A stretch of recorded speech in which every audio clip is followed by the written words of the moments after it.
પુરુષમાં સ્ત્રીમાં બહુ ફેર છે સાહેબ. પુરુષ સ્ત્રી છે શક્તિ છે, પુરુષ સહન શક્તિ છે. બહુ ફેર છે. જો તમને એના સ્ત્રી એટલી, સ્ત્રીની અંદર જે દયા છે એ પુરુષમાં નથી. સ્ત્રીની અંદર જે કરુણા છે એટલી પુરુષમાં નથી. સ્ત્રીની જે અંદર જેટલી ત્યાગની ભાવના છે એટલી પુરુષમાં નથી. તમે અખતરો કરજો, કોઈ ભાઈ બીમાર પડ્યા હોય અને તમે હોસ્પિટલે દવા તમે ખબર કાઢવા જાઓ અને બેનને મળો કે કેમ છે ભાભી, કેમ છે મારા ભાઈને, તો તરતથી શરૂ કરશે કે ભાઈ આમ જો કાલ કરતો તો બહુ ફેર છે, લગભગ કાલ તો રજા આપી દે હો, આજ તો બહુ સરસ, આજ તો 2 સફરજન ખાઈ ગયા, પોણું તો પોપિયું ખાઈ ગયો તારો ભાઈ. હારું હારું જ કે છે, આ તો બહુ ફેર છે. એ તો તોય તમે કાલે આવ્યા હોત ને આજ પાછા આવ્યા તો તમને ખબર પડત કેટલો ફેર છે. આ તો બહુ સરસ વાતો કરે. જો હમણાં બેઠા, હમણાં બહુ સરસ, બહુ સારું તબિયત, લગભગ કાલ રજા આપી દે. હવે એને બદલે જો કોઈ બેન બીમાર પીડ્યા હોય ને તમે ખબર કાઢવા જાઓ અને એના પતિને મળો કે કા ભાઈ હવે નો ઊભી થાય,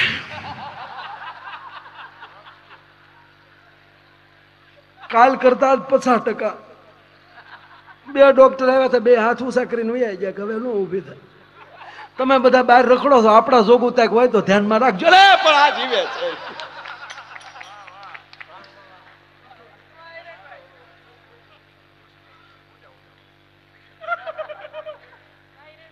ગજબ છે. મારે તમને દાંત કઢાવવા,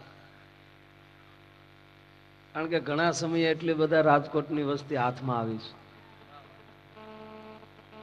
હોસ્પિટલમાં બહુ મજા આવે, તમે મસ્ત આટો મારો. હોસ્પિટલમાં બધું દાનમાં દેવું, પંખા નો દેવા. અને પંખા જો તો નામ નો લખાવા. ઘણા હાથ છે નો પંખો દે ને પાંખડે પાંખડે પેઢીનું નામ જીકે. પૂરા ભગા, ભગા મેપા, મેપા લાખા. જેવી સાપ પડે તે કરે પૂરા ભગા મેપા લાખા, પૂરા ભગા મેપા લાખા. એમાંય જો ઈ પછી ઈ ધીમો પડે અને ઝટકે સડ્યો, પૂરા ભગા મેપા લાખા, પૂરા. એ દર્દી માથે 3 પેઢીઓ આટા મારતી હોય. કેમ સમાજ બધું બોલો. વેરાવળ થી આવ્યા છે એટલે વાહ મહેશભાઈ વાહ. અને એમાં ગામડાના માણસોને દાખલ કર્યા હોય. આમ તો દવાખાને આવે ને તોય બિચારા બીતા બીતા આવે. હોસ્પિટલમાં આવે ને તેને હારે બધા હોય, જબા ફાટલા તમે હતાડી રાખ્યા હોય. દર્દી વળે આમ દર્દીને લઈને જાય એટલે ડોક્ટર ઝીક નાખે, કોણ સાને હારે? એ કે અમે. તમારે શું થાય? મારા દાદા. તમારે? મારા કાકા. તમારે? બાપા. તમારે? મારે કઈ નહીં, એને હારે આવ્યો. હા હારે આવે, બાર આવ્યો, નાને હારે હોય, એના કુટુંબીઓ અંદર આવો એટલે બિચારા બીતા બીતા જાય અંદર. સાહેબ તરત સોંપડો મૂકો, સહી કરો. સહી કરવાનું આવે એટલે ગામડા વાળા હસકાય. એ કે કઈ બાજા બોલા નથી, માંદા જ પડ્યા છે ભાઈ. એટલે જ કઉ છું બીમાર પડ્યા છે, પણ આ સહી કરો પેલા. તા કેમ? તા કે આને ખોલવો પડશે ડો, આ રિપેરિંગ માગે તમારો દાદો. એ કે પણ સાહેબ ભલે ખોલવા પડે પણ જે હોય કયો તો ખરા, તકલીફ થાય. તાકે તમને ન ખબર પડે. એ કે ખબર નથી પડતી એટલે અહીંયા લાવ્યા. નકર વાડીએ નો વયા જાય. હજી બાપ દાદાના જૂના પાના પીડ્યા છે, હાથ હાથ નો ખોલ નાખી. ભલે પીડ્યા ભાઈ, ભલે પીડ્યા. બોલતા હોય ને ત્યારે પૈસા લેવા ન આવતા, કારણ કે હરણાઈ વગાડતા હોય ને એને લીંબુ નો દેખાડાય. આ માયા આગળથી માયા લઈ જાય, કેમ જોઈ લેવું એમ.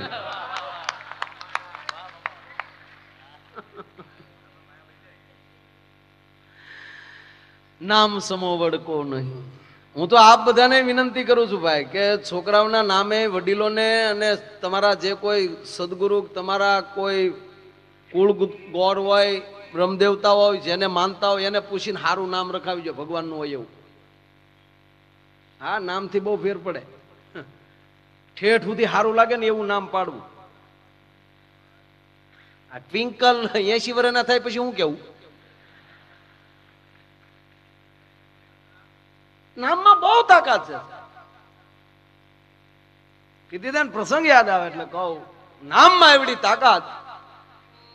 આ દેશનો બારવટીયો મૂળું માણેક જેથી કોડીનાર ભાંગવા માટે નીકળ્યો સાહેબ, 1.5 ઘોડાની પડખલિયું વાગે ધમા બગડતા બગડતા ધમા બગડતા ધમા કરતા એમ કે ભાઈ કે 1.5 ઘોડા જેને એમ કે કોડીનારની માથે ખાઈ ગયા અને જેમ બાજ ઝપટ કરે ને પારેમાં એમ કે પોતાના માળામાં વયા જાય એમ કોડીનારની અંદર જેથી હોફો પડી ગયેલો. કોડીનારની બજાર જેથી હાકડી મળી થાવા અને મૂળું માણેકના માણસો એમ કહેવાય કોડીનારને ધમરોળે છે.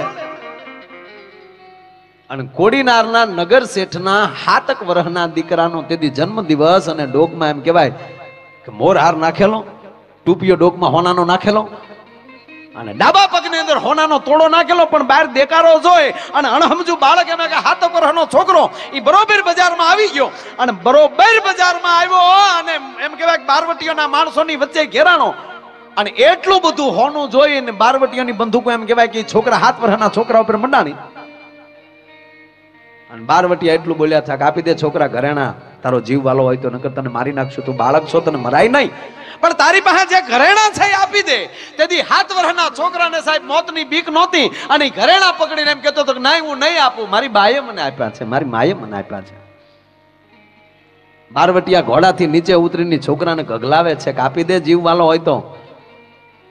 આ બાજુ બારવટીયા છોકરાને ગગલાવે છે, પણ અહીંયા જણનારી જનેતા ઈ નગર શેઠના ઘરવાળી દીકરાની માઈ શેઠાણી એમ કહેવાય કે જોવે છે પોતાના દીકરાને જોયો નહીં કે અરે રે બાર બારવટીયા છે, મારો દીકરો ગયો ક્યાં, અને પોતાની ડેલી ખોલી અને આ બધા જોવે તો પેંડના 7 વર્ષના દીકરાને બારવટીયાના માણસો બંદૂકની અણીઓ ઉડાડે છે કે આપી દે નહીતર મારી નાખશું. તેથી જણનારી જનેતાનો હાથ ફાટી ગયો અને ન્યાલી અવાજ કર્યો, માધવ, એ માધવ, આપી દે બેટા, હું તને બીજા લઈ દે, આપી દે, એ માધવ, એ માધવ. અને એ માધવ જ્યાં ત્રીજો શબ્દ પડ્યો અને મૂળું માણેકના કાને માધવ શબ્દ અથડાણો. સાહેબ પોતાના પાઘડીના ચોગાનો બોકામું વાળેલો તો એ બોકામું છૂટી ગયો અને મૂછ ઉપર હાથ ગયો મૂળું માણેકનો અને એના માણસોને કીધું કે છોડી ગયો એ છોકરાને. કે પણ બાપુ કેટલા ઘરેણા છે કે મૂળું માણેક ભણે છે, નકર મારે તમને ભડાકે દેવા પડશે. એ છોકરાને છોડી ગયો કે કા કે ભણે એનું નામ માધવ છે અને માધવને લૂંટું તો મેં દ્વારકાધીશને લૂંટ્યો કહેવાય, કારણ કે મારા દ્વારકાધીશનું નામ પણ માધવ.